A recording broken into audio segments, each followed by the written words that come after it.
Bonsoir chers compatriotes. Bienvenue à l'analyse du Conseil des ministres par Inside News RDC.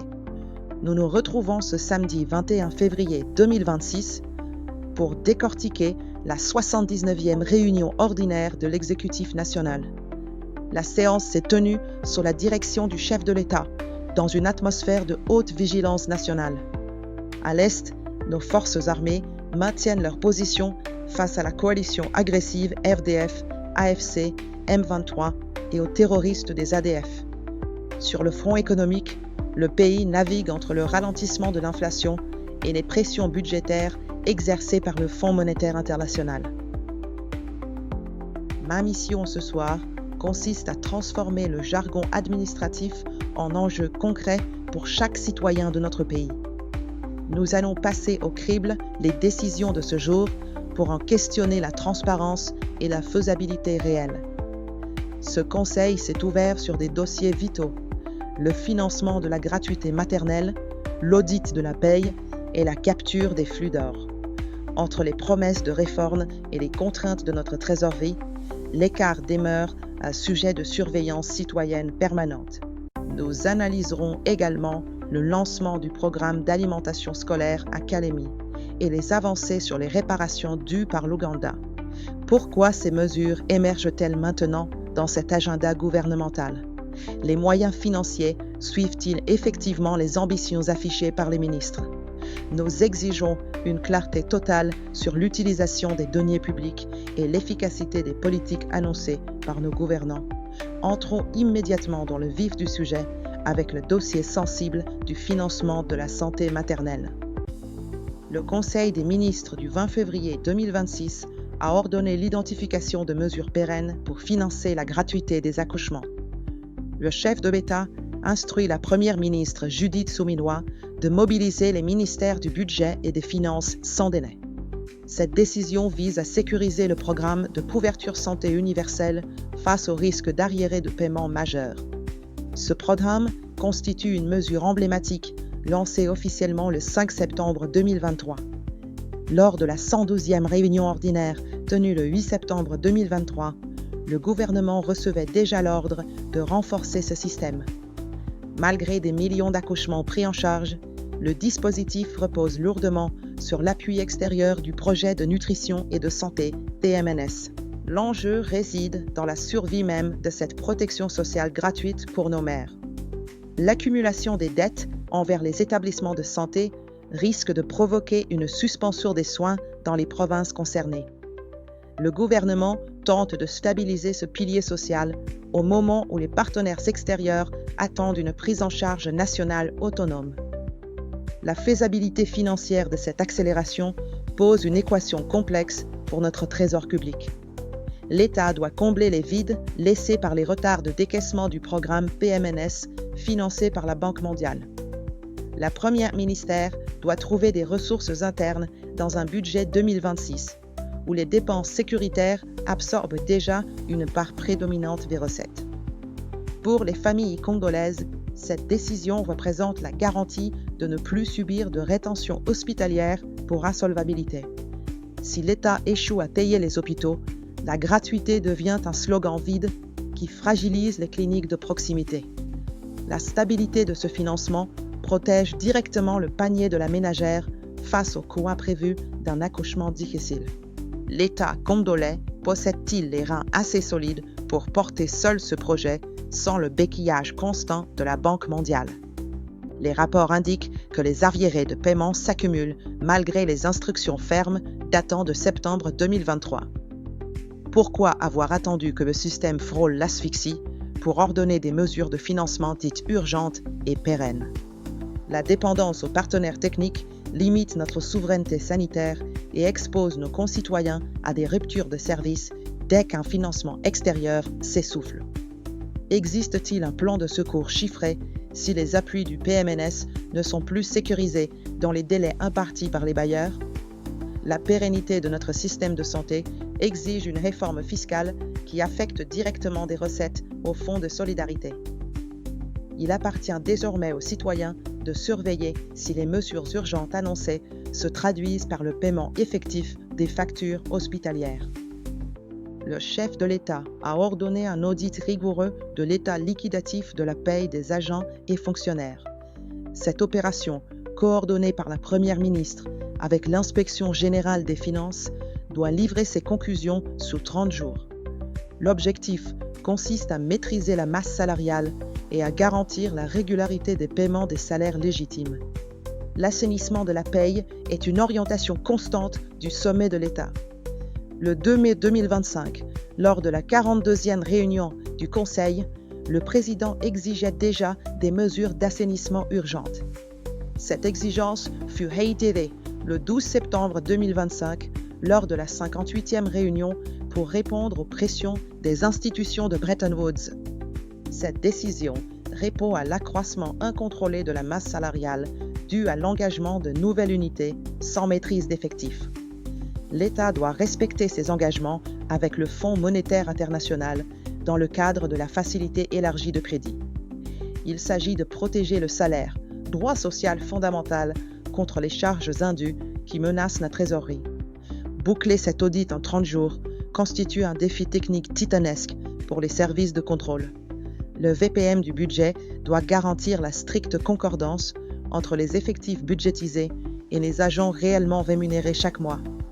Le succès de cette mesure repose sur la capacité de l'IGF à débusquer les réseaux de paiement fictifs logés dans l'administration. Pour le fonctionnaire régulier, cet audit promet la fin des retards de paiement socialement inacceptables. En supprimant les agents fantômes, l'État dégage des moyens nécessaires pour verser les rémunérations à date fixe sans creuser le déficit. Pour les ménages congolais, c'est un gage de stabilité face à l'incertitude mensuelle qui paralyse toute planification financière. Pourquoi notre administration échoue-t-elle à maîtriser ses propres effectifs malgré les multiples recensements biométriques réalisés ces dernières années? La persistance des nouvelles unités suggère que les recrutements restent perméables aux influences politiques locales au mépris des équilibres budgétaires nationaux. Comment garantir que cet audit de 30 jours débouchera sur des radiations effectives plutôt que sur un simple rapport de plus? La sincérité d'un exécutif se mesurera à sa capacité à affronter les résistances internes des bénéficiaires de ces paiements illégitimes.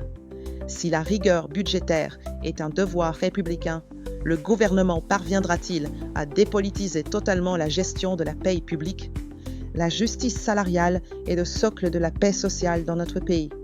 Cet audit doit marquer une rupture définitive avec la gestion opaque des ressources humaines pour stabiliser durablement notre cadre macroéconomique. Le gouvernement adopte une stratégie intégrée pour capter les flux d'or et sécuriser les recettes minières nationales. Le plan repose sur la traçabilité obligatoire, des incitations économiques et le renforcement des contrôles aux frontières stratégiques. Un contrat d'achat d'or monétaire est signé avec la société DRC Gold Trading pour renforcer les réserves nationales. L'or constitue une ressource majeure qui échappe massivement aux circuits officiels en raison de l'exploitation artisanale prédominante. La porosité des frontières et les différentiels fiscaux avec les pays voisins encouragent une contrebande qui prive l'État de devises essentielles.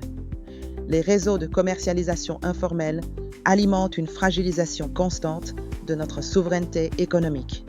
L'objectif central est d'intégrer la production dans les circuits officiels pour stabiliser le franc congolais.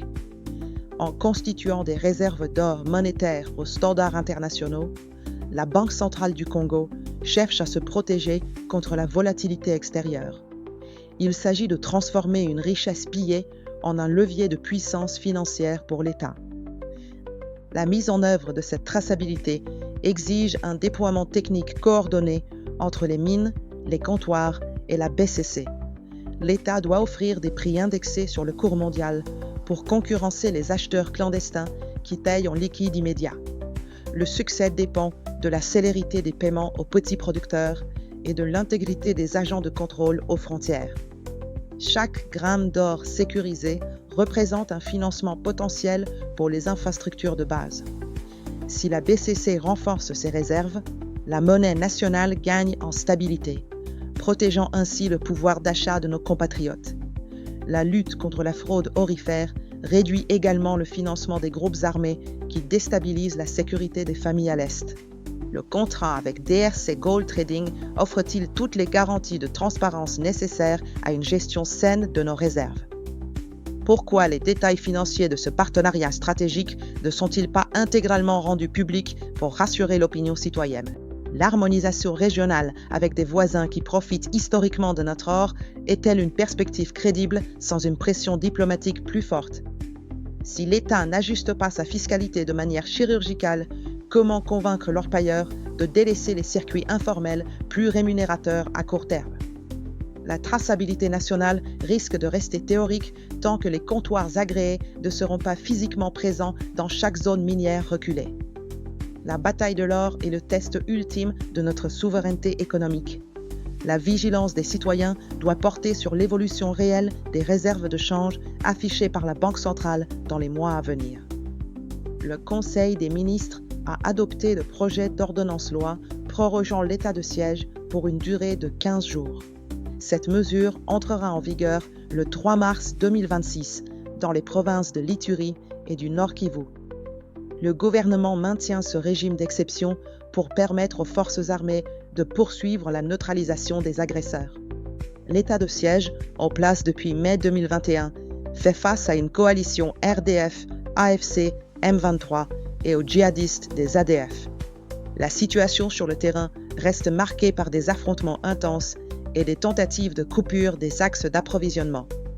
Le chef de l'État a récemment porté ce dossier devant la 39e session ordinaire de l'Union africaine. La prorogation vise à stabiliser les zones libérées et à maintenir la pression militaire alors que la diplomatie régionale piétine. Les FARDC signalent des redditions au sein de la coalition ennemie suite à l'usage de vecteurs aériens et d'unités terrestres. L'enjeu est de restaurer l'autorité de l'État dans le triangle Congo central, Kinshasa, Grand Bandundu et à l'Est. Le maintien de ce dispositif exige des ressources logistiques colossales et une alerte permanente de nos troupes. L'armée doit sécuriser les populations civiles tout en luttant contre les violations répétées du cessez-le-feu par les insurgés. La coordination avec le programme de désarmement et de démobilisation PDDRCS est cruciale pour transformer les victoires militaires en paix durable.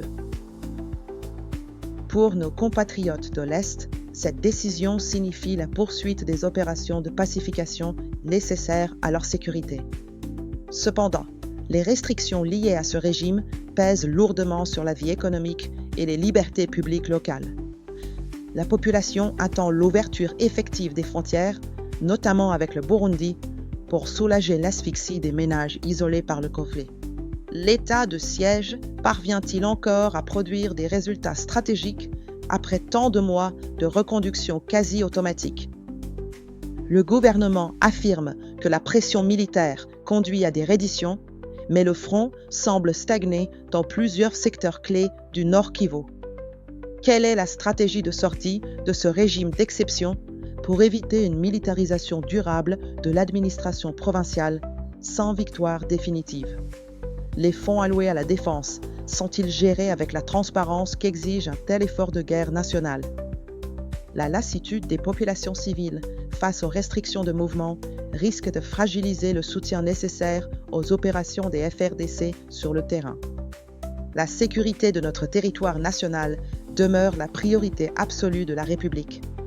La vigilance citoyenne doit porter sur le respect des droits humains pendant ces opérations militaires et sur l'efficacité réelle du commandement. La Première ministre a présenté les conclusions de la table ronde sur les services de santé en contexte de conflit. L'Union européenne débloque 81 millions d'euros pour soutenir la réponse humanitaire en République démocratique du Congo. Cette enveloppe se décline en deux axes, 68 millions pour les aides internes et 13,2 millions pour les réfugiés régionaux. Pour garantir une gestion transparente, le gouvernement installe des équipes de coordination à Uvira et à Béni. Le secteur humanitaire fait face à une crise majeure avec des millions de déplacés fuyant les exactions de la coalition RDF M23. La création de pôles à Uvira et Béni vise à restaurer l'autorité de l'État dans la gestion de l'aide d'urgence. Cette mesure répond-elle au défi de la coordination avec les partenaires internationaux? Ces 81 millions parviendront-ils réellement aux victimes sans se perdre dans les méandres des structures administratives centrales? Le ministre d'État à la Justice relance les activités du Fonds spécial de réparation pour les victimes des activités de l'Ouganda. Le processus débute par une phase d'indemnisation collective immédiate pour les communautés identifiées. Une seconde phase individuelle suivra après un audit rigoureux du fichier des bénéficiaires pour garantir l'équité des versements. Le FRIVAO devient cobailleur du projet d'électrification de Kisangani avec Congo Énergie et la SNEL. L'Ouganda doit verser des réparations pour ses activités illicites passées et le FRIVAO gère ses fonds pour compenser les souffrances endurées. L'audit préalable est essentiel pour éviter les fraudes et assurer que chaque franc atteigne une victime légitime. Comment garantir que l'audit ne devienne pas une procédure interminable bloquant les droits des individus? Le couplage avec l'électricité à Kisangani offre un espoir de développement, mais exige une surveillance étroite des contrats signés. Le gouvernement valide le redimensionnement de la zone économique spéciale de Moussampoé en province du Luaraba. Ce projet industriel vise la production de précurseurs de batteries, puis de véhicules électriques sur notre sol. Le financement est désormais sécurisé par Afreximbank, marquant un tournant dans la coopération avec l'Afrique du Sud pour des investissements productifs. La transformation locale de nos minerais stratégiques est la clé de notre décollage industriel face à la transition énergétique mondiale. Le financement sécurisé lève un verrou majeur, mais le défi de l'infrastructure énergétique demeure entier pour faire tourner ces usines. Ce projet est-il en mesure de créer des emplois qualifiés pour notre jeunesse sans une réforme de la formation technique?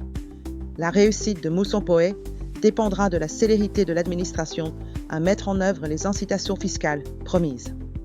Un projet d'intervention d'urgence est adopté pour la réinsertion sociale de plus de 20 000 ménages affectés par les démolitions. Les sites de Pakajuma, Baramoto et Kawele sont concernés par ce processus de relocalisation communautaire. Une commission interministérielle coordonnera cette action pour sécuriser les populations et restituer les espaces appartenant à la Société nationale Onatra.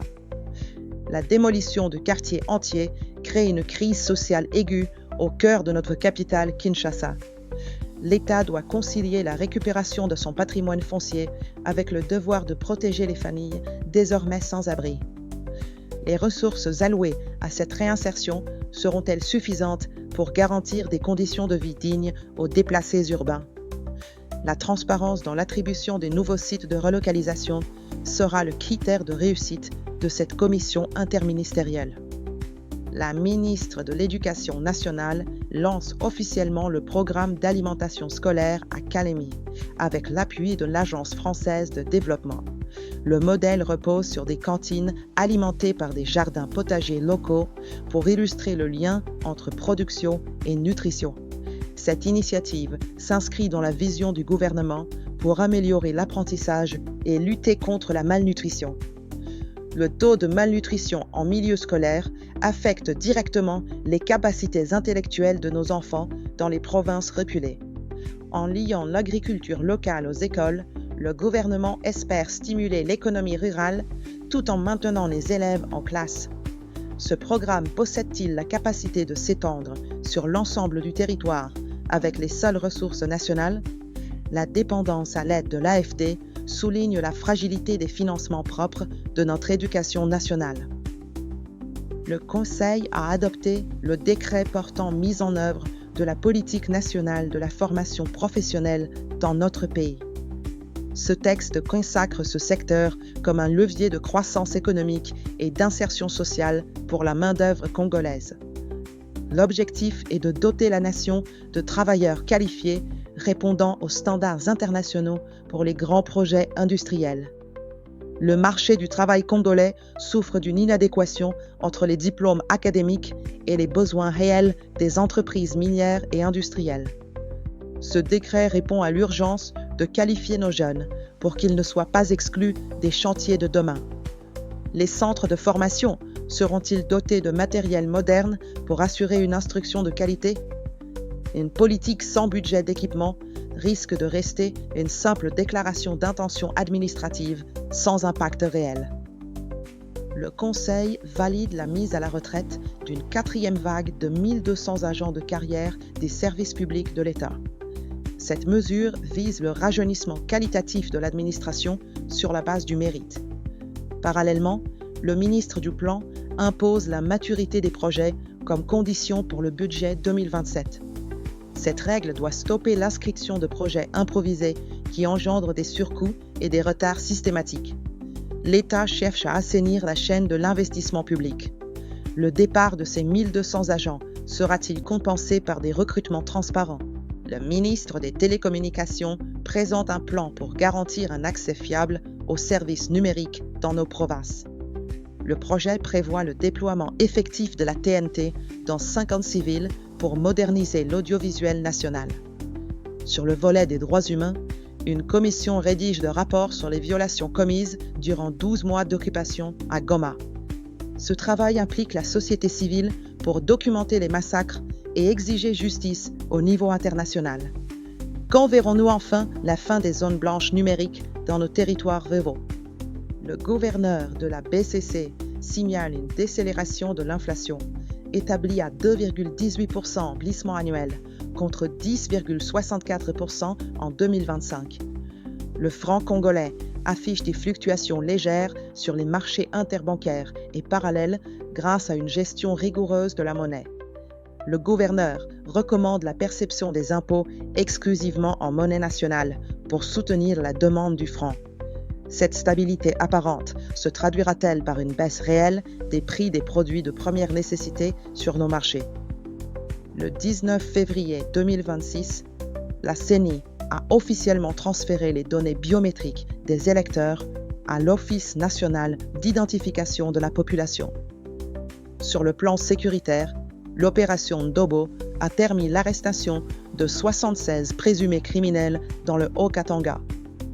Concernant la santé, le choléra recule avec 12 165 cas notifiés, tandis que le Mpox baisse à 163 cas suspects cette semaine. Enfin, la FIFA déboute la fédération nigérienne qui contestait l'alignement de binationaux congolais. Pourquoi la surveillance épidémiologique reste-t-elle fragile dans les milieux carcéraux comme la prison de Makala? Voilà l'essentiel des décisions prises ce vendredi par le Conseil des ministres. Mais au-delà de chaque mesure individuelle, que retenir de cette session gouvernementale du 20 février 2026? Nous observons une ligne directrice claire, la recherche d'une souveraineté à deux visages. D'un côté, une souveraineté financière avec l'audit de la paye et la stratégie ovifère pour stabiliser notre monnaie et nos réserves. De l'autre, une souveraineté sociale avec la volonté de pérenniser la gratuité de la maternité et de nourrir nos écoliers par la production locale. Cependant, un paradoxe persiste entre ces ambitions. Le gouvernement affiche une volonté d'autonomie industrielle et sociale, mais ses finances restent sous la surveillance étroite des institutions de Bretton Woods. La dépendance à des financements extérieurs, comme ceux de l'UE, d'Afriximbank ou de l'AFD, pour des projets vitaux, souligne la fragilité de nos ressources propres. La cohérence entre les annonces politiques et les capacités de décaissement du Trésor sera le grand test des prochains mois. Notre mission consiste à vous donner les clés pour comprendre ces enjeux et exiger des résultats tangibles de vos gouvernants. L'exigence de redevabilité est le moteur indispensable de notre démocratie congolaise.